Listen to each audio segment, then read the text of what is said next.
So welcome to lecture number 129 of our series on Mora Nevuchim.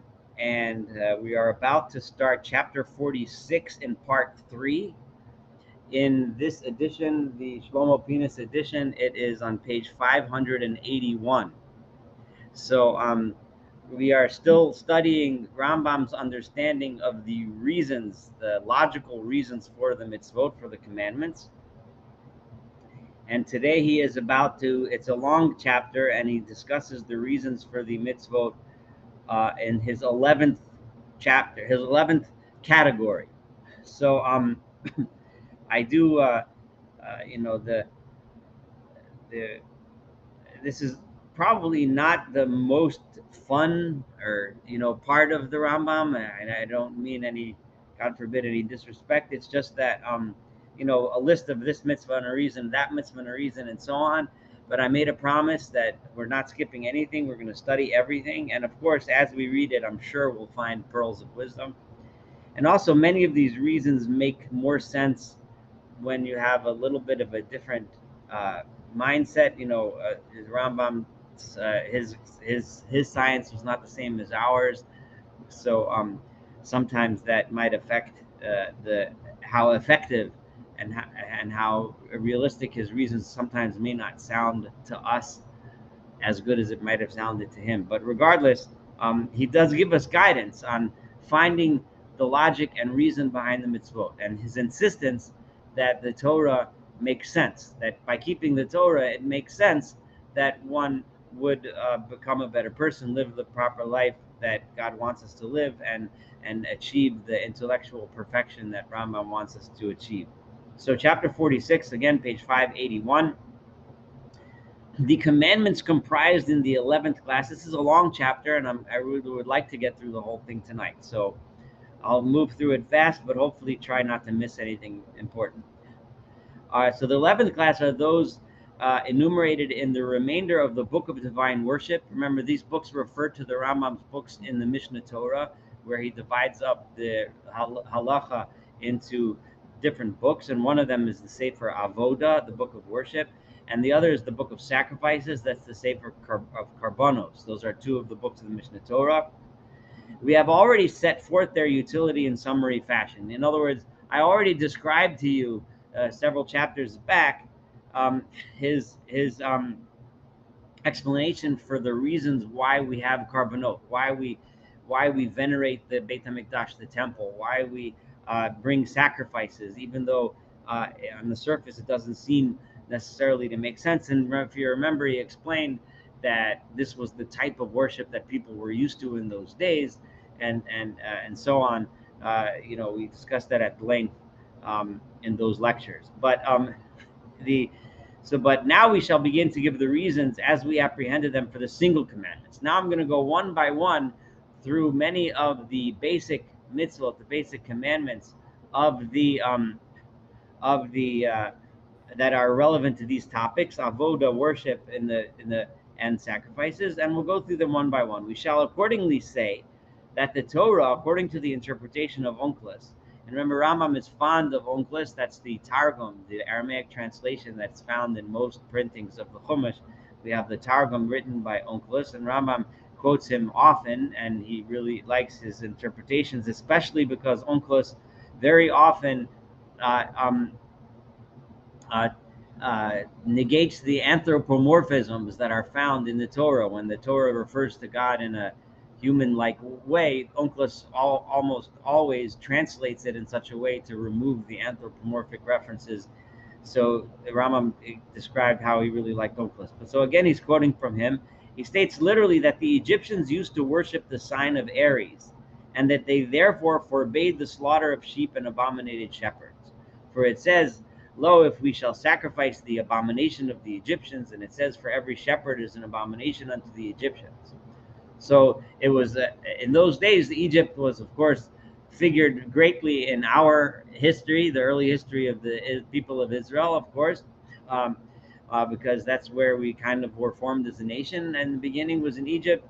And even when we were outside of Egypt, even after we left Egypt, Egypt was a tremendous cultural influence on the entire region. So So that the Egyptian cultural and the way they used to worship and so on was highly influential in that time and place. And similarly, certain sects of the Sabians, and remember, Sabians is Rambam's catch term for pre-monotheistic pagan religions. He just calls them all Sabians. They worshipped the jinn. The jinn is what we would call in nowadays like demons and things. In modern Arabic, I think they still call demons and spirits. They call them jinn, and believed that they assumed the outward form of goats, and therefore called the jinn goats. So you see in the Torah the term Seirim, referring to goats, is often just a phrase for demons. This teaching was very widespread in the days of Moshe, because it says, "And they shall no more offer sacrifices unto the Seirim," the goats, and so on. Hence, these sects also used to prohibit the eating of goats. So there was a veneration of goats and a veneration of sheep that people had. As for the slaughter of oxen, nearly the majority of idolaters abominated it. Many of those that worshipped idols would never slaughter oxen, as all of them held this species in very great esteem. Hence, we'll find out to our time that the Indians, in other translations, they translate it directly as the Hindus, which still to this day do not slaughter oxen, even in countries where other species of animal are slaughtered. In other words, even in places where they do slaughter sheep and goats, they won't slaughter oxen because they venerate the ox, the cow.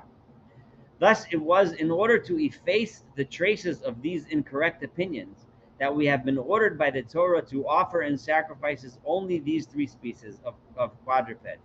Specifically, those are the three species that we do offer as sacrifices, because those were specifically the three species that those pagan cultures that we were surrounded by did not, because they venerated them.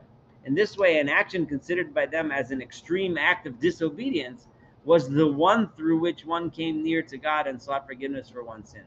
One demonstrates his or her fealty to God by showing, in part, by showing that he is not interested in keeping the ways of the pagans and not worshiping these animals as some sort of gods. Thus, wrong opinions, which are diseases of the human soul, are cured by their contrary, found at the other extreme. Rambam, in other places, when he talks about not so much in the Moreh Nevuchim, but when he talks about how to improve one's character, both in Mishnah Torah and in the Shmona Prakim, other writings of the Rambam, he emphasizes that if a person has a problem, an emotional problem, that let's say they're too much on one side of the spectrum, the way to fix that is by going to the other extreme in order to fix your character. So the same thing here. Instead of worshiping them, we go ahead and sacrifice them. Okay. So that's the reason for those three species. With the view to the same purpose, we have been commanded to slaughter the Paschal lamb. We see this by the Korban Pesach on Passover, and sprinkle with its blood in Egypt the gates from outside, so that we should manifest our rejection of these opinions, to show out in public we refuse to venerate the sheep and worship it, right? Which they deemed to be a cause of destruction, saves from destruction. They thought that by killing sheep, you're going to bring destruction. We're showing that by doing this, we're saving ourselves, and the Lord will pass over the door, though will not suffer the destroyer to come in into your houses to smite. In other words, it was a way of saving ourselves from destruction. This is in recompense of their manifestation of obedience and their having put an end to the absurd things done by the idolaters. Same idea. This is the reason for the choice of only these three species for sacrifice, over and beyond the fact that, aside from which, that these are also domestic species that are numerous. They're easy to find because these are the main species of animals that people keep on their farms, is sheep, goats, and cattle, right? Not as the case in the cults of the idolaters, who they sacrifice lions and bears and other wild animals, as is mentioned in the book of Tumtum. That's Rambam quoted this book many times as one of his main sources of what the practices of the pagans were, and they would apparently sacrifice all kinds of wild animals, but we don't, because of the reasons we just explained. As most people are not able to offer a beast in sacrifice, it just happens to be only farmers that have large flocks of animals can really do it. Most people can't.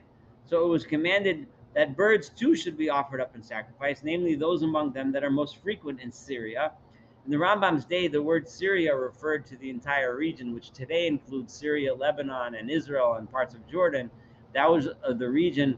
It was just called Syria, and it continued that way pretty much through the days of the Ottoman Empire as well, where that whole region was called Syria, and are the most excellent and easiest to catch, namely turtle doves and young pigeons. Those are the ones that are easy to find. They're available. They're there, and they taste good. So he who is not able to offer up a sacrifice, even a bird, must offer bread baked in one of the various manners known at the time, either baked in an oven or baked in a pan or a frying pan. If baking was difficult for someone, he could offer just flour. All this was addressed to those who wished to offer sacrifices. Now that language is intentional, because the Rambam is going to point out soon that the bringing of voluntary sacrifice as a mode of prayer, remember, according to Rambam, the sacrifice as a mode of prayer was given to us because of certain historical circumstances, that this was the way people were used to, and it culturally made sense to people to worship God that way. But Rambam is emphasizing here, and he's going to emphasize again soon, that it's not necessary. In other words, you can offer these sacrifices if you want to, if that's how you want to approach God, but you don't need to. You can also approach God through prayer alone, right? There's no requirement to bring these sacrifices. That's an exception. It's not talking about the sacrifices that are brought as part of the prescribed rituals or the ones that are brought for sins or things. Rama here is talking about things that we bring voluntarily because we want to bring them, right? You can bring and so on. So then the scripture explains to us, in regard to this kind of divine service, I mean sacrifices, no sin whatever will fall upon us if we do not perform it at all. In other words, there's no obligation to bring these sacrifices. And this is very much in line, again, with the Rambam's idea. It was given to us as a concession to our historical circumstances and our culture at the time. But it's not necessary to do so. For it says, for if thou shalt forbear to bear, it shall be no sin in thee. If you don't decide to vow to promise to bring a carbon, a sacrifice, then you don't have to. You don't need to. There's plenty other ways one can approach and worship God, depending on your personal how you want to and how you do relate to God, how you experience spirituality. Inasmuch as the idolaters offered only leavened bread, because they would always bake their bread and made many offerings of sweet things and seasoned their sacrifices with honey, as is generally recognized in the books that I have mentioned to you. Again, those books that Rambam quoted, Rambam gave us several months ago. We studied how he gave us a reading list of everything he read to learn about what the idolaters' practices were. And thus no salt was to be found in any of their offerings. So he said no. He forbade offering any leaven or honey and commanded that you always bring salt, right? So in other words, again, to show that we're different than the idolaters. He commanded that all the offerings be perfect, in the most excellent condition. It shouldn't be a wounded animal, an injured animal, a sick animal, etc. In order, sacrifice should not come to be held in little esteem. It shouldn't be the runt, the one that nobody wants, that you get rid of by bringing it to the temple. It should be something nice. And that was offered to his name, may be exalted, be not despised.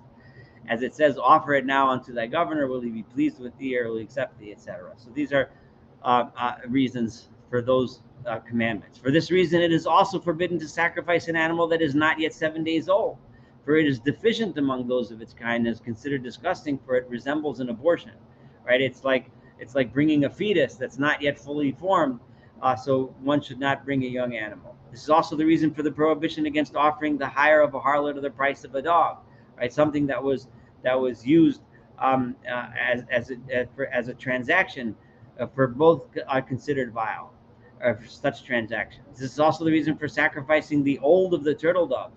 The reason why the turtle doves we bring older ones, and the young of the pigeons we bring lesser ones, these being the best among them, for no pleasure can be taken in the old pigeons. Old pigeons don't taste good. They're not healthy. Maybe they've eaten enough junk from the side of the street. I don't know if back then pigeons were like they are today, where they often hang out in not the cleanest places in our cities. But regardless, that's why, for that reason. This is also the reason for the fact that oblations had to be mingled with oil and be of flour, for this is most perfect and most pleasant. And frankincense was chosen because of the good odor of its fumes in places filled with the odor of burnt flesh. Again, Rambam mentions that in a place which otherwise would have a bad smell, we use things to bring a good odor in order to counteract the bad smell. In order that the sacrifice be held in great esteem and that it be not be regarded as repugnant and disgusting, it was commanded that the burnt offering be flayed and its intestines and extremities washed, right? Which was part of the service. They had to be washed clean. Even though they were entirely burnt, you're going to burn it all anyway. But the point is, it should be nice and clean. You will find that this was the purpose that was always held in view and observed by the scripture, and so on. And he quotes what we see he quotes. This is also the reason that the sacrifice may not be eaten by an uncircumcised or an unclean man, or if it is polluted, or past its proper time, or when its intentions concerning it are perverted, and that it should be eaten in a special place, right? And the burnt offering, which is entirely consecrated to God, should not be eaten at all, because what is offered because of a sin, that is a sin offering, should be eaten in the court, only on the day of the slaughter and on the following night. The peace offerings, which are of lower dignity and lesser sanctity, may be eaten in the whole of Jerusalem, but still only in Jerusalem. Again, to show the specialness and importance of this, so that it shouldn't be something cheap, something dirty, something unclean. And also on the morrow of the sacrifice, but not afterwards, because once it goes too long, they're spoiled and they become spoiled and corrupted. That's what happens to the meat. Again, that the sacrifice and everything that is consecrated to his name may be exalted. The prescription was given to us that everyone who has procured pleasure for himself from the sanctuary is guilty and needs an expiatory sacrifice to be made for him, right? That's and to pay a fifth and above, because a person should treat it with respect and not use it for his own pleasure outside of the rules that are prescribed. Right? It is likewise not permitted to employ consecrated animals. Once you make an animal hegdish, once you set it aside for it to be a korban, you can't decide to plow your field with it, or to shear them, or to shear its wool. All this in order that the sacrifice be held in great esteem. The law concerning the exchange of animals, this is the law where it says one is not allowed to say, I'm exchanging this one for that one, once one is designated as a korban, as a sacrifice. And if you do, both become holy, right? So Rambam is saying the reason for that, because if it was permitted to substitute a good animal for a poor one, then people will start doing the other way around, and flipping poor ones would have been substituted for the good ones, and would have been said to be better ones. Somebody would say, hey, oh, I switched this one for that one because this is better, but he's really lying. He's really switched it because he wanted to give a worse animal and keep the better one for himself. Accordingly, to this point, the rule was laid down, and it and the exchange should be holy, so that to prevent people from trying to get away with giving cheaper animals to God. With regard to our having been given the command that whoever wishes to redeem something from that was consecrated by him must add a fifth, right? If you make something hegdish, if you set aside something as holy, you're allowed, and depending on certain circumstances, but you are allowed to redeem it on money and then use that money to buy another one. But if you do that, you have to add a fifth to the value. So if the animal's worth $100, you have to redeem it for $120. The reason is manifest, for man is close to himself, and the person is always looking out for his own best interest. So in his nature is to be niggardly with his property. That's an old word, wouldn't be used today, but in the time that he wrote this translation, it meant to be stingy. And now obviously that's not a word that we would use, but I'm reading his translation was written in the 1950s. Accordingly, he will not inquire with care regarding the price of the consecrated thing, and will not take great pains to present it to others, so that its true price be established. Consequently, recourse had to be had against him by means of the addition, so that the consecrated thing could be sold to another at its true value. All this is prescribed in order that what has been named as consecrated to God, and whereby one may come near him, should not be held in little esteem. Bottom line, we should treat this with the korbanot, the sacrifices, with respect, and all of these laws were designed to lend a sense of respect and awe and for the sacrifices that we bring. So the Rambam just went through many of the major mitzvot, the major commandments that the Torah tells us with regard to these korbanot, and he gives us what he understands to be the logical reasons for these mitzvot. The reason for the burning of the priest's oblation, the priest, the Kohen, when he brings an offering, it has to be burnt, because every priest could offer a sacrifice with his own hands. And had he brought an oblation and eaten it himself, it would have been tantamount to his not having offered anything at all, right? He could have just did it in his own kitchen, right? So therefore, only frankincense and a handful of flour were offered upon the altar from the oblation of one private individual. If then, not content with the smallness of the sacrifice, he who brought it had also eaten it, then no act of worship at all would have been manifested. So therefore, it is burnt. Hence, the oblation is burnt. Now, what about now? He's going to go back to the Korban Pesach, the Paschal Lamb, which he mentioned a little bit before, and he's going to talk about many of the rules that relate to the eating of the Paschal Lamb. The particular rules concerning the Paschal Lamb, namely that it should be only eaten roasted by fire and in one house, neither shall ye break a bone thereof, all have a manifest reason. Why? What's the reasoning? We're on page 584, by the way, and at the bottom of page 584, the last paragraph.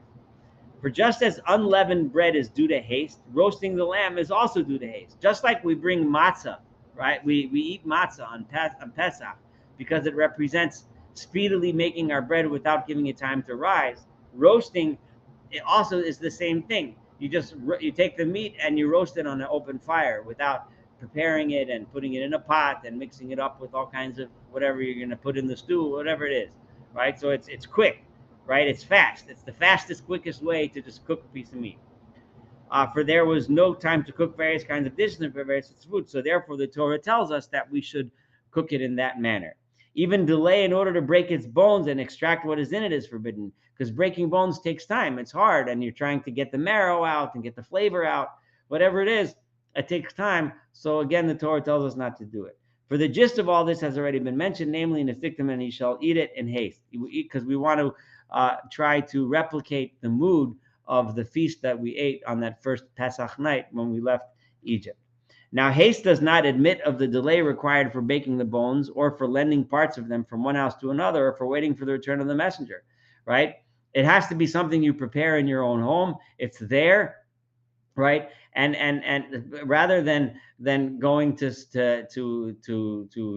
shul or something, or going to a banquet hall, or going to your friend's house, all that's time, and everyone hangs around. No, Pesach, you have it, it's there, it's in your house, and you eat it quick, because that's the point. All these actions are indicative of laxity and sluggishness, whereas the purpose was to make a show of haste and hurry, lest someone delay and come too late to leave Egypt with a multitude of people. Right? When it was time to leave Egypt, we had to get up and run. We couldn't just hang out and say, I'll get the next train out. It didn't work that way, right? So these circumstances were then perpetuated in order to commemorate the matter as it really was, to try to recreate the exodus from Egypt as best as possible. As it says, and thou shalt keep this statute in its season from year to year. The rule, what about it's only allowed to be eaten by those who are counted. In other words, people get together and say, okay, us 10 people, you, we're on this is our Pesach, and then those 10 people have to sit down and they can only eat of that carbon. That also lay down to make sure that it is acquired, and no one relies in this matter upon a relative, a friend, or someone he chances to meet, but he should take care of it from the beginning. You need to be prepared. You can't think, hey, I'll get there. There's going to be a lot of people around. Someone will have a little extra meat for me, right? And then when it comes time, you're running around. Say, this guy doesn't have any left. This guy doesn't have any left. If you're prepared, it's going to move quick. The prohibition against an uncircumcised man partaking of it, right, has been explained by Chazal. For they said that during the long stay in Egypt, the children of Israel, with a view to assimilating themselves to the Egyptians, omitted observing the commandment of circumcision. However, when the Paschal lamb was prescribed by the Torah and the condition was posed that it should only be sacrificed someone after he's circumcised, for only then could he come near and keep it, all of them were circumcised. And the blood of the circumcision mingled with the blood of the Paschal lamb because of the great number of men who had just undergone circumcision. This was a way of encouraging people to practice the practice of circumcision in order to be part of the Jewish people, to represent their being part of Jewish people and no longer wanting to assimilate. The actual mitzvah of circumcision, Rambam is going to discuss later, right? The reasoning behind that. But in this context, he's just saying why it was important for the Korban Pesach, for consuming the Korban Pesach. And now that he's talking about blood, the blood of the Paschal lamb and the blood of the circumcision, know that the Sabians, remember the Sabians are pre-monotheistic pagans, right? They held that the blood was most unclean, but in spite of this used to eat of it, deeming that it was the food of the devils, and consequently whoever ate it fraternized with the jinn, so that they came to him and let him know future events. They would eat it because it was their way of communicating with the evil spirits, right? So they would eat blood for that reason. There were, however, people there who considered it a hard thing to eat of blood, this being a thing abhorrent to the nature of man. Accordingly, they would slaughter an animal, collect its blood in a vessel or a ditch, and eat the flesh of the slaughtered animal close by its blood. In doing this, they imagined that the jinn, those are the demons, partook of the blood, this being their food, whereas they themselves ate the flesh. So this was another way of communicating with the demons and the spirits, right? So because all they ate at the same table and on the same gathering. Consequently, as they deemed, those jinn, those spirits, would come to them in dreams and tell them all kinds of secret things. I just turned to the top of page 586, and be useful to them. All of these were opinions that were in those times followed, favored, and generally accepted, and the multitude did not doubt of their truth. Thereupon, the Torah, which is perfect in the opinion of those who know it, began to put an end to these inveterate diseases. Right? The Torah did not want us doing practices that have us commune with the demons, because that's all obviously a bunch of baloney, according to Rambam. So consequently, it prohibited the eating of blood, putting the same emphasis on this prohibition as on the prohibition against idolatry, because eating of blood was related to these practices of communicating with the spirits. For he may be exalted. I can't imagine a horror movie or one of these pseudo-spiritualistic horror movies where people are communicating with demons. They all have blood everywhere. Even today, that's blood is always part of the ceremony somehow. And Rambam is saying that that's the point. He wants to keep us away from that. For he may be exalted says, I will set my face against that soul that eats blood, and so on. No such text occurs regarding a third commandment other than the prohibition of idolatry and eating of blood, right? This is so because the eating of blood led to a certain kind of idolatry, namely to the worship of the jinn, worshiping these spirits, and so on. Scripture pronounced blood to be pure and turned it into a means of purification for those who come near it. The Torah uses blood as a method, as a way of us purifying ourselves, of doing the opposite of worshiping demons, but we use blood in the temple as part of our purification, as part of our coming close to God. Right? And sprinkle upon Aaron and his garments. It commands the sprinkling of blood upon the altar, and causes the whole act of worship to consist in pouring it out there, not in gathering it together. We pour it away rather than gather the blood together in order to feed it to the spirits. We throw it away. We sprinkle it away. We spritz it away, right? There it was poured out according to what it says, and the remaining blood he shall pour out, and so on. It commands the pouring of the blood of every beast that is slaughtered, even if it is not offered in sacrifice. We have to take the blood out. Even in non-sacrifices, the blood needs to be poured out. Thereupon it forbids gathering around the blood and eating there. It says, you shall not eat around the blood. When they continued in their disobedience and in following the generally accepted usage in which they had been brought up, fraternizing with the jinn through eating around the blood, God said that no meat of desire shall be eaten at all in the desert, because in those days, in the time when they were in the desert, right, they were prohibited from bringing sacrifice, from eating meat outside the Mishkan, outside the tabernacle. They were not allowed to do that because when they did that, they would inevitably go back to their practices that they were used to of gathering around the blood. It is clear to us that the reason for this is that the blood should be poured out upon the altar so that people should not gather around it. Accordingly, it says, to the end that the children of Israel may bring, and so on, and they shall no more offer their sacrifices unto the devils, and so on. The Torah explicitly says that because that's how people would do it. So therefore, in the desert, in the wilderness itself, we were not allowed to eat anything outside of the tabernacle because of this problem. But the matter of wild beasts and birds still remain to be settled. For wild beasts may not be sacrificed at all. And Rambam already explained why only 3 species of animals were brought on the Mizbeach. We saw that in the beginning of tonight's lecture.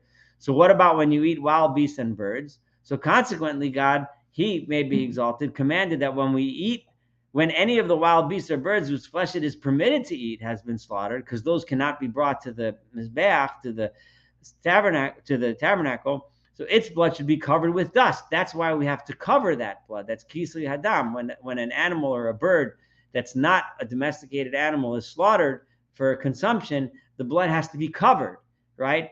Again, so that people should not gather to eat around it.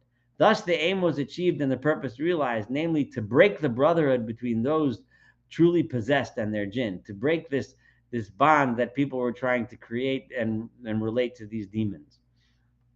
Know that the epoch of this belief was close to the time of Moshe Rabbeinu, right? Because that it had a great following and that people were led astray by it. You will find that this is literally stated in the song in Ha'azinu, where it says, they sacrificed unto devils, which, that are not God, to gods which they have not known, and so on, right? The sages have explained the meaning, which are not God, in that they said that they are not only persisted in worshiping existent things, but even imaginary ones. Not only did they worship things like the sun and the moon, which are at least they're actual things. There is a sun and there is a moon and there is stars, etc. But they worshiped things that were imaginary gods that didn't even have any physical manifestation. They didn't even actually exist. This is the text of Sifri. It's not enough they worship the sun, the moon, and the constellations. They even worship their babua, which means shadow, right? I shall now return to what we are discussing.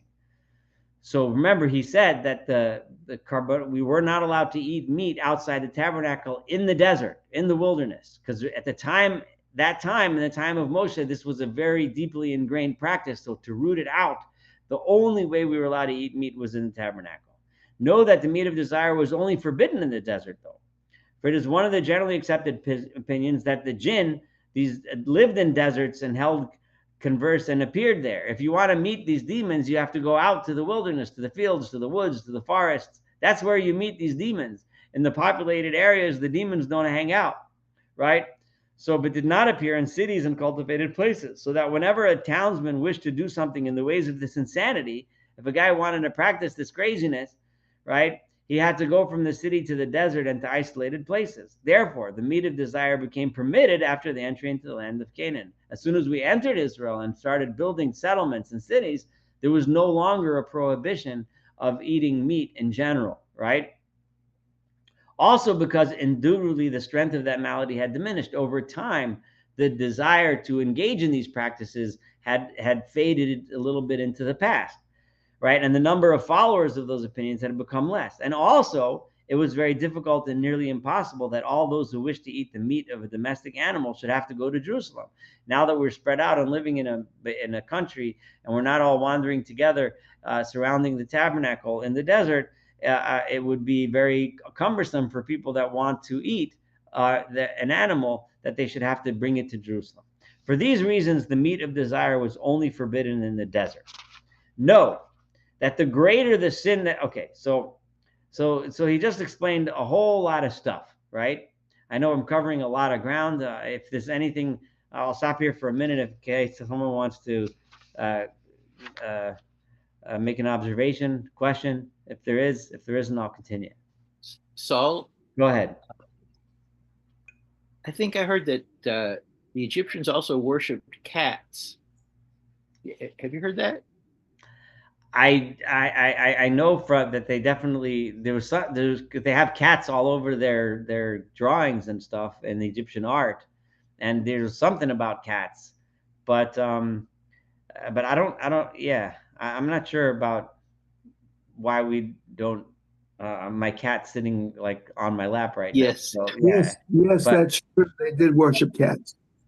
Yeah, so I'm not sure why Rambam didn't, why the Torah, I mean, didn't have some kind of proscription against cats. I don't know the answer to that question, if that's what you're asking.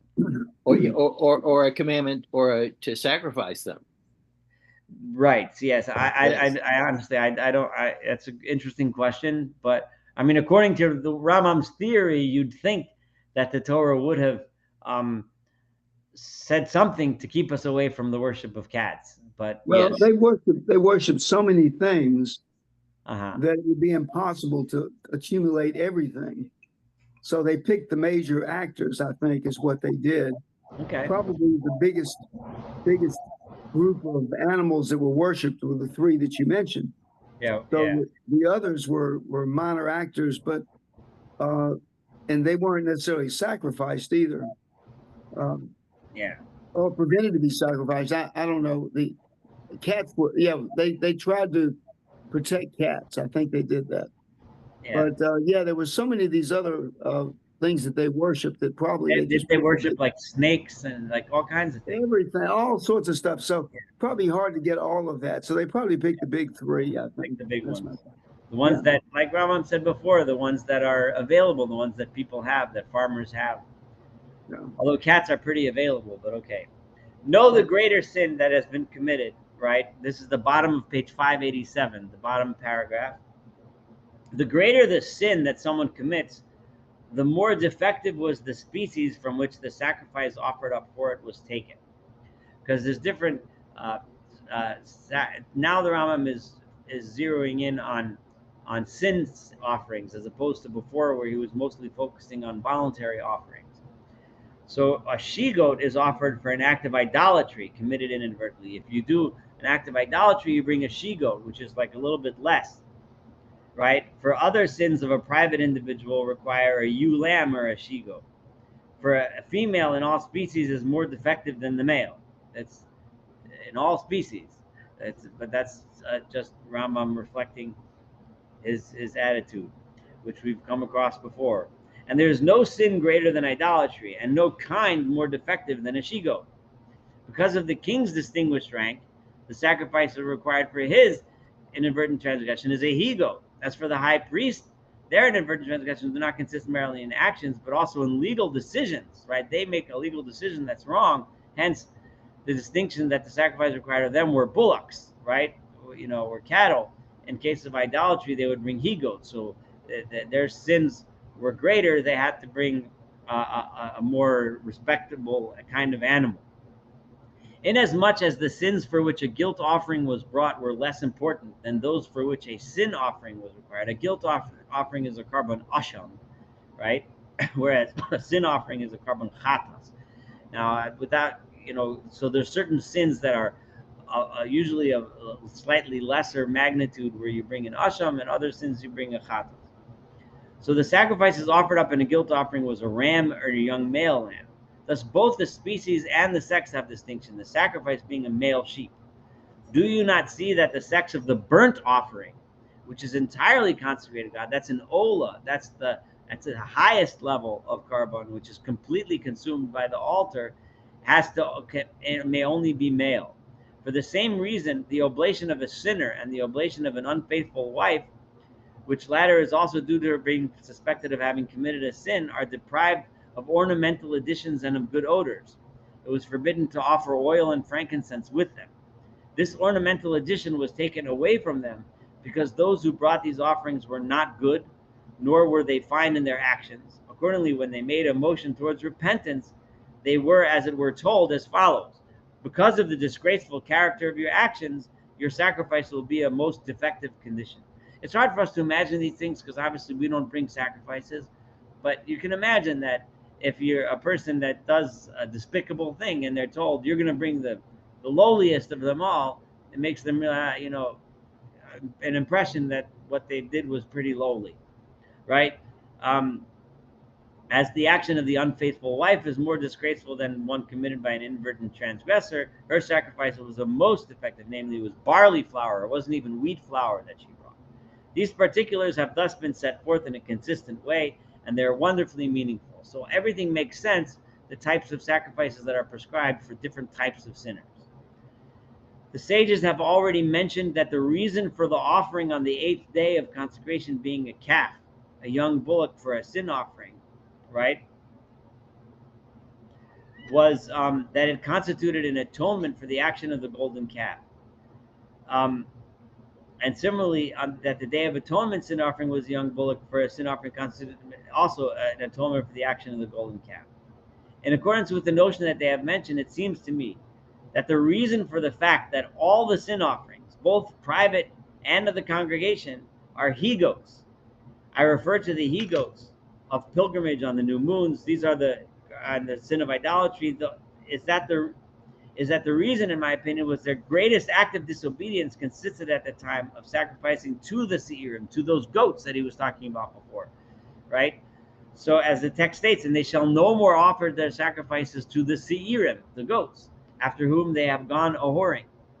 However, the sages, may their memory be blessed, consider that the reason for which the congregation is constantly atoned for by means of seirim, the reason why when the congregation sins as a public, they bring seirim, they bring goats, is a different reason than the one that I just said. Not because the congregation often goes after sacrificing to these goat demons, right? But rather, they said, is that the whole congregation committed their first act of disobedience with the help of a kid, of a seir of goats. They're referring to the sale of Joseph, right? The first big communal sin that was done by the people of Israel was the communal sin of selling Joseph away as a slave and they used a goat in order to try to get away with that for that sale.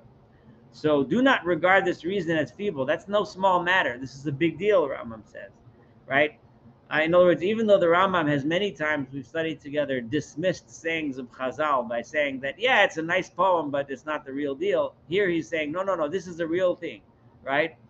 Because for the end of all these actions is to establish for the purpose of the bringing of the karbanos and all of these sacrifices that we bring and all these things that we listed, this thing for this sin, this thing for that sin, etc.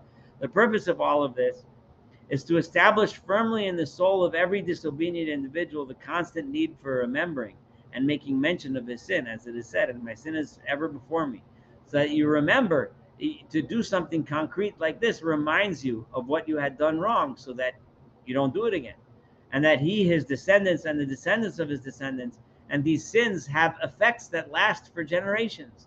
When we take a wrong path, that has reverberations that last. He doesn't mean to say here that children are necessarily responsible for what their parents did, but it's clear, we all know that the sins of our fathers are things that we suffer for. The decisions that we make has effect on future generations, right? So therefore he must seek forgiveness for the sin by an act of obedience belonging to the same species as the act of disobedience. So that when Chazal say that when a community brings the he-goat to remind us of that first communal sin of our forefathers many generations ago, it's meant to ingrain in us the importance, because that sin has reverberations that have affected the history of our entire nation. It brought about our slavery. It brought about all kinds of things, that lasted for many generations, possibly even to this day. So, I mean by this that if the act of disobedience was in connection with property, he must expend his property in the act of disobedience. If the act of disobedience consists in corporal pleasures, he must be wary and afflict his body by means of fasting and awakening at night. You have to look and see what my sin was and how to rectify it by acting in that same arena, right? If the act of disobedience pertains to morals, he must practice the contrary moral habit in opposition to it. As we have explained in the laws concerning opinion, that's Hilchos Deos, right? Where I described in the beginning of tonight's lecture that the Rambam often proposes this solution to when a person sins or has flawed character traits in a certain direction. He advises that you go to the other extreme in order to correct that problem and hopefully end up in the happy middle after you correct for it, right? If the act of disobedience consists in a speculation, I mean by this that if he believes in an opinion that is not sound because of his incapacity and his slackness in inquiry and in devoting himself to speculation, in the Rambam's mind, in the Rambam's ideas, that means if the sin relates to believing in some kind of superstitious nonsense, right? Because you were too lazy to do the intellectual work to realize that it's superstitious nonsense, right? So then he must counter this by suppressing his reflection and preventing it from reflecting about anything pertaining to the things of this world, but directed exclusively to the intelligible and to an exact study of what ought to be believed.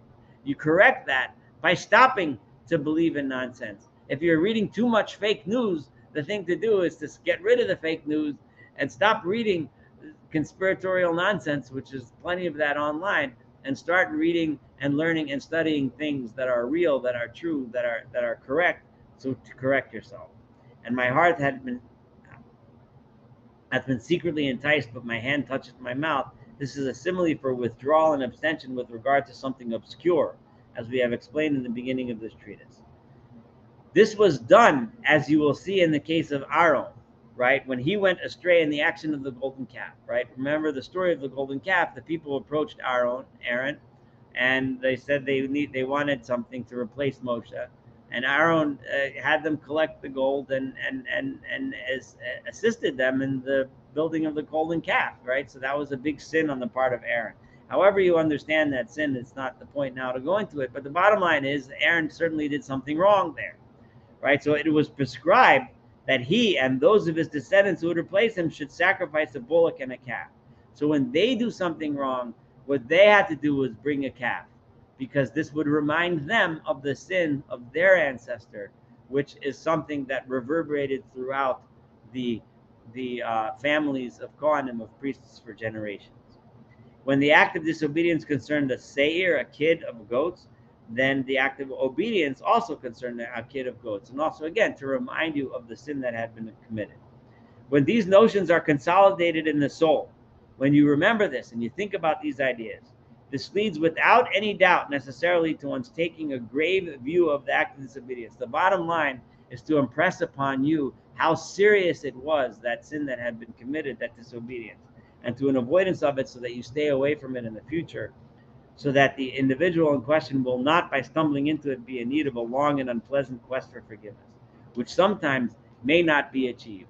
Accordingly, he will avoid and flee from the act of disobedience from the outset. This is of manifest utility. Grasp all this attention. It makes a lot of sense. It works. So remember this. Okay. So I really want to finish this chapter. So we got 9 minutes. Well, we started like a few minutes late, so I'm going to go a little bit over, but I would really like to finish this chapter tonight. So I'm on top of page 590, the second paragraph. I see fit to call your attention here to a very strange matter, right? Through its external meaning, though its external meaning does not pertain to the purpose of this treatise, right? So when you, in other words, the way when you look at it on its surface, it doesn't seem to fit what we've been writing so far in this book. But I want to, it's strange, it's weird, but we're going to try to explain it here. Okay, this concerns the fact that only the he-goat offered on the new moon as a sin offering, the chatas that's brought on Rosh Chodesh, right, is called in scripture a sin offering unto the Lord. None of the other he-goats offered on any of the other festivals of pilgrimage or other sin offerings are called thus. None of them are called unto God, right? Now, there's a famous chazal, which it's a very, very strange one, which there's a lot of people talk about because it's very hard to figure out what it really means, and that is to bring it's unto God, because God is in somehow atoning for his own sin. Now I know that's whoa, right? Okay, so but I'm not getting into that right now. It's a statement of chazal that's really meant to kind of shock us into and because al shemi'atati es hayirech, because he made the moon small, right? And that's the new moon, because there's a whole story that the moon was jealous of the sun, back and forth. I'm not going into that right now, but that was stated because of this verse. So the Rambam is pointing out this verse, which is a very weird verse. What does it mean, a sin offering unto God? Like God, what does it mean? The reason for this, in my opinion, most manifest, namely that the sacrifices offered by the congregation at certain periods, those, because we bring a sa'ir, if you're following, if you pay attention in shul and musaf, every time on a holiday, when we daven musaf, we talk about the se'irim, the sa'ir that is brought for Pesach, for Shulas, for Shavuot, for Sukkot, etc., and Rosh Hashanah and Kippur. There's always a sa'ir that's brought. There's always a goat, right? So those were all of them burnt offerings, and a kid of goats was brought on each of those days as a sin offering and eaten, right? All of the carbonate musaf, right, that are brought were always eaten, right? However, in addition to the ones that were eaten, there was a sa'ir that was not eaten, right? I'm sorry, I got it backwards. The musaf was not eaten. The musaf was burnt, right? And then tagging along was the sa'ir that was eaten, right? Now the burnt offerings were burnt in their entirety, and therefore they are explicitly designated as an offering made by fire unto the Lord, where it is never said a sin offering unto the Lord or a peace offering unto the Lord, for these were eaten unto the Lord, meaning that the human being partook nothing of it, right? It was not even permissible for the sin offerings that were burnt be called an offering made by fire unto the Lord. The reason for this I shall explain in this chapter. Consequently, one cannot therefore conceive that the he-goats referred to above should be called sin offerings unto the Lord, for they were eaten and not burnt in their entirety. So that makes sense by all the other holidays. The Musaf is called unto the Lord because it's completely burnt, and the Sa'ir is not called unto the Lord because it is eaten, mostly at least eaten. As, however, it was apprehended that the he-goat offered on the new moon could be imagined to be a sacrifice to the moon, but when you're bringing that goat and you're bringing it on Rosh Chodesh, people worship the moon. And here we are making a special holiday when there's a new moon, right? And people might think, oh, those Jews, they're sacrificing to the moon, right? They're bringing a special carbon on Moon Day, right? So they're worshiping the moon. So such was offered by the Copts of Egypt at the beginnings of the month. It was explicitly stated that it was consecrated to God and not to the moon. So the reason for the verse to say that is in order to point out, no, don't think that we're bringing this to the moon. We're not worshiping the moon. We're worshiping God.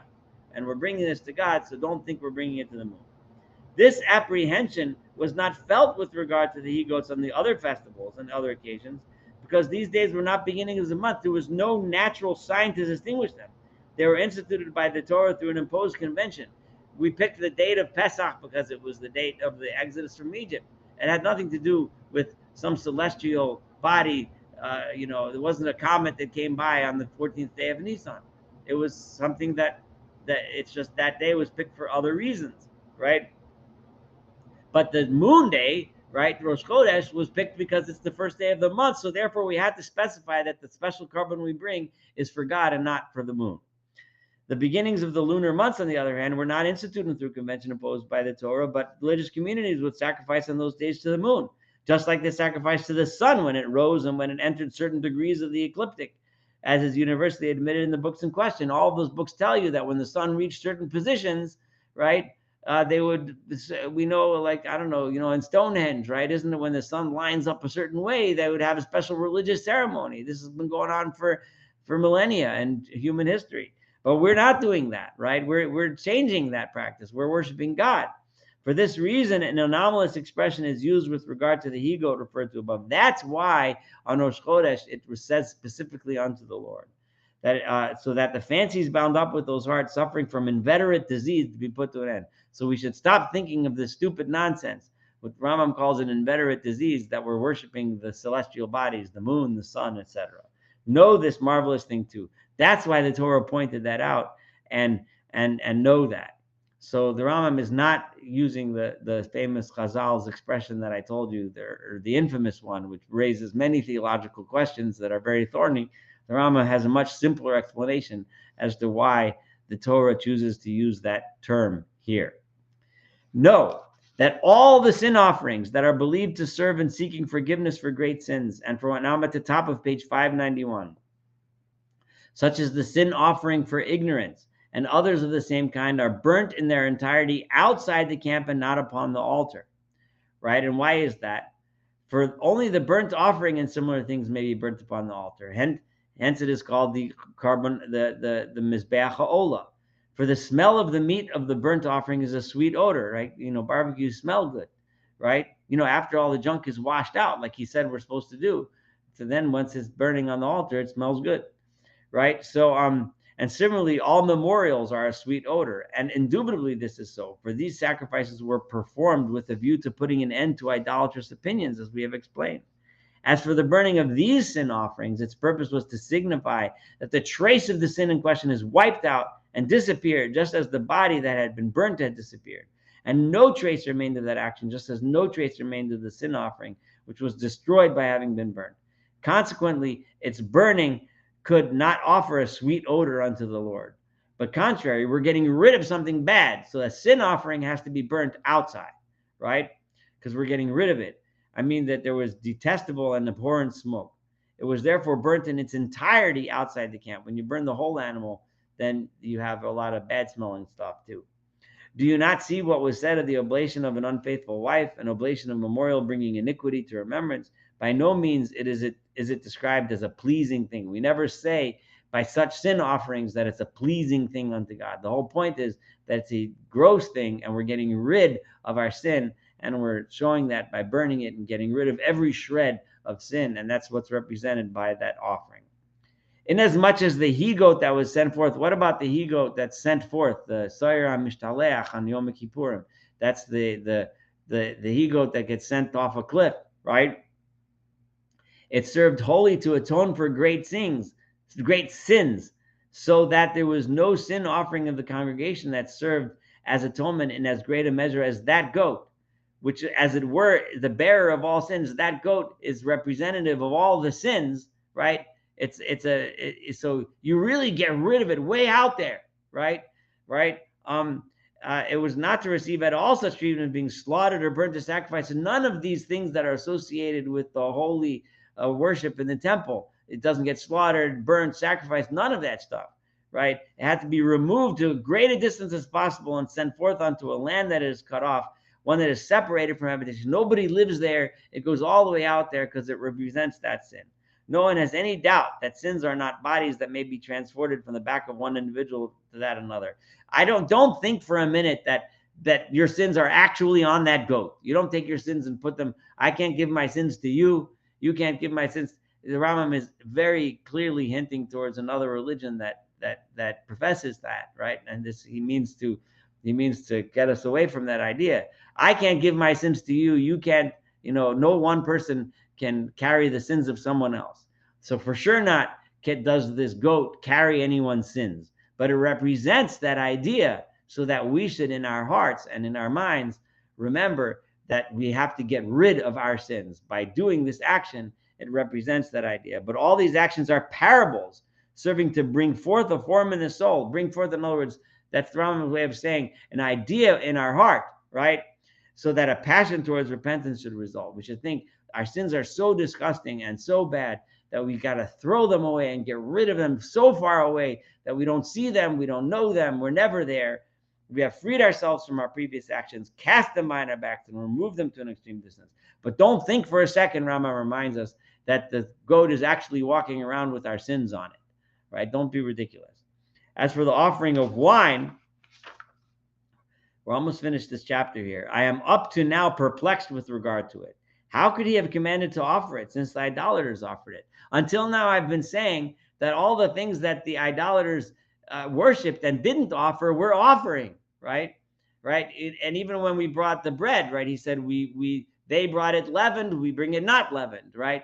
They put honey and spice and cinnamon and made it all nice and fancy. We don't put honey.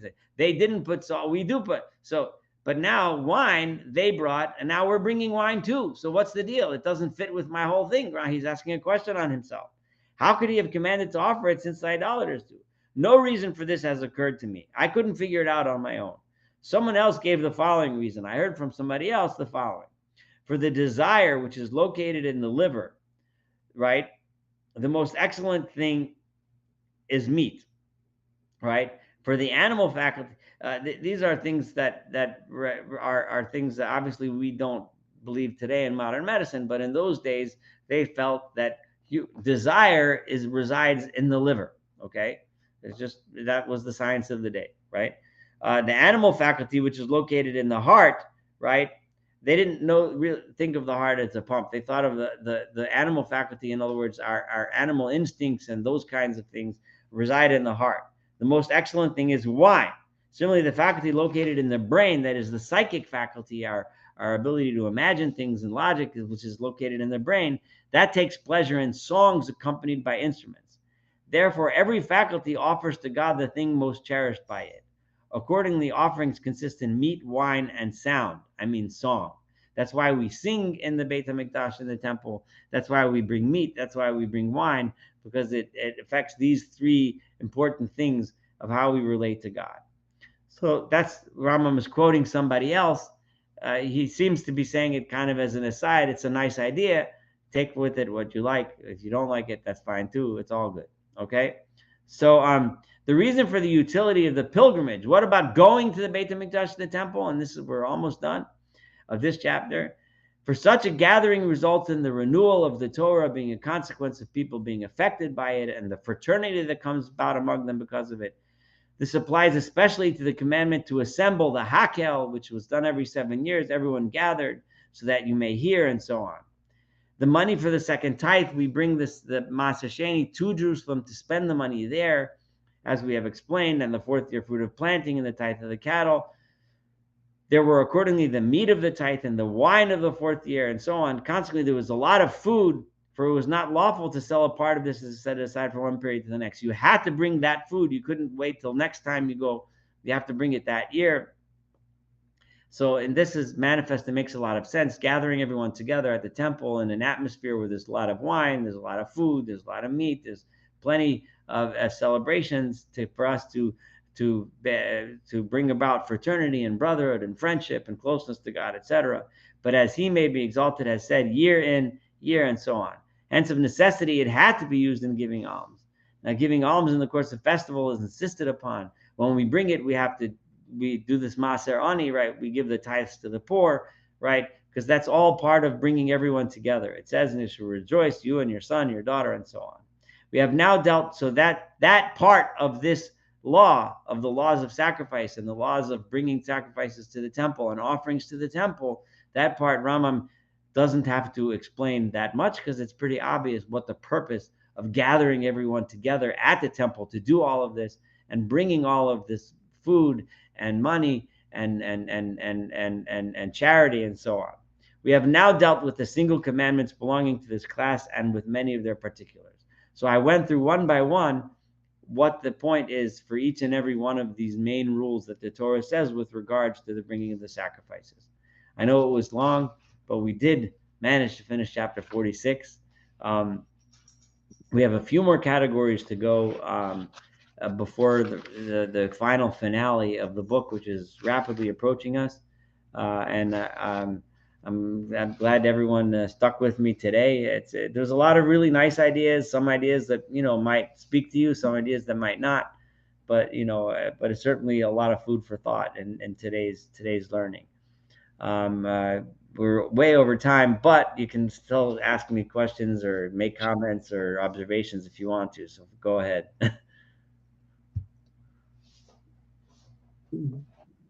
So I'm fascinated by the astronomy, and the adaptation of religious practice relating to astronomical changes like the position of the sun, the moon, the new year, the new month, and all of that. And all this has been in all other cultures like that. So why did we continue to do that? I mean, why did we not stop that? It seems like those were things that were done by other cultures and idolaters. And why didn't we just rebel against that? Why did we continue it? So that's a good question and a good observation, because the Rambam was kind of bouncing back and forth for the last, I don't know, 20 chapters between the two ideas that are kind of contrary to the other, but they also work together. On the one hand, we take the practices that people were used to, right? The things that were natural to the culture of the time, the things that people were used to, and we kind of imitate that, right? Because that's how people were used to approaching God. That's how people were used to practicing their spirituality and so on. But at the same time, we emphatically do it differently in order to show that we're not doing it for the idols or the pagan worship, but we're doing it for God, right? So we change the manner. So on one hand, we continue those practices. On the other hand, we emphatically demonstrate that it's not the same, that we're doing it for a different reason, for a different purpose. Yeah. So we've been playing this balance now for a while in book 3 of Mor Nevuchim, a balance of both understanding the way people's minds and hearts and spirits worked back in those days, and to some extent even today, right? And on the other hand, trying to be different, to show that this is something new. Monotheism is something new. It's something different, and it's not the same as it used to be. Does that Does that respond to what you asked? Yeah, it does. But then it also begs the question of why do we continue to do this, knowing what we know now, and knowing that these were practices that really were just trying to get people to follow God because they could feel more comfortable in their practice because Yeah, of the. We don't do that now, and we're right. more knowledgeable, and we have science, and we understand things. Why does that continue? Yeah, so that's a good question. We did deal with this on several occasions before, and the Rambam's basic answer to that question is that in theory, like let me give you an example which came up in previous lectures. Let's say the idea of shatnez, mixing wool and linen, different kinds, right? The Rambam explained that that was a response to a practice that they used to do in idol worship. Let's Idolatry, just take it at face value. Let's assume the Rambam is absolutely correct. That's the reason for the mitzvah. Okay, yeah, so then okay, so it makes sense in a time when your neighbors that are doing idol worship are mixing these things together for some whatever idol worshiping purpose. So we don't do it in order to show that we're not doing their practice. But what about now? No, as far as I know, unless there's some tribe in New Zealand somewhere that's mixing wool and linen in order. But as far as I know, right, nobody does this anymore, right? So what's the purpose? And the Rambam answered that already, and he stated that the Torah can't keep changing every 3 weeks, right? So by us not doing wool and linen together today, we could still remind ourselves of the idea of the practice, right? We can say, I'm not doing wool and linen because I'm demonstrating that idol worship is no good, and I believe in monotheism, and this is an idol worshiping practice. The fact that no one has done this idol practice in 1,000 years is not really as important anymore. The Torah was fixed in the time it was given, right? And it was given under certain circumstances, which explains many of the things in the Torah. But even today, it's relevant in the sense that we can still do the practice and remind ourselves of the reason for it so that we keep idol worship away from our minds. And mind you, the idea of idol worship today, according to Rambam, is alive and well, right? The belief yeah, in superstitions and all of these things which the Rambam considers to be idol worship, right, is very strong in today in our world, even among people that consider themselves religious Jews or other monotheistic religions. Superstitions still abound. There are still people worrying about demons, right? So the Rambam, it's very relevant to know I'm putting my suit on and I'm making sure there's no mixed kinds because it's very important for me to show that I'm not worshiping idols. I'm not believing in that stuff. And that's how the Rambam really answered those kinds of questions. And you're right, though. If the Torah was being given today, according to Rambam, it would look very different, right? Than if, oh yeah, right? But because the Torah isn't being given every 3 weeks, right? And every time we go to a new culture, it isn't being redone. And there's pretty obvious reasons why that would kind of wreak havoc and chaos and to religion. So it was fixed at the time for the reasons, but we can still learn the lessons today. And that's really Rambam's answer to that question. yeah. But we're learning the lessons now. But there are probably a large population of Jews, even religious Jews, who don't understand this. Well, Would you not I can agree? only do the best I can.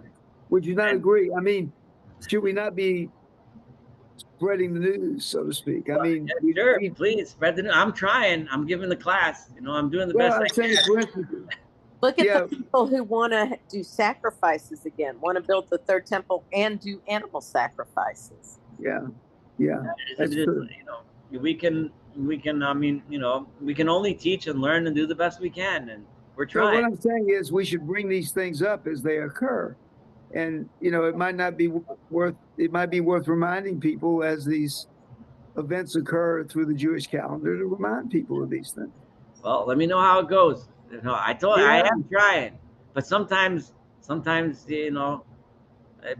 yeah, I mean, it's true. We should teach. We should learn. That's why we try.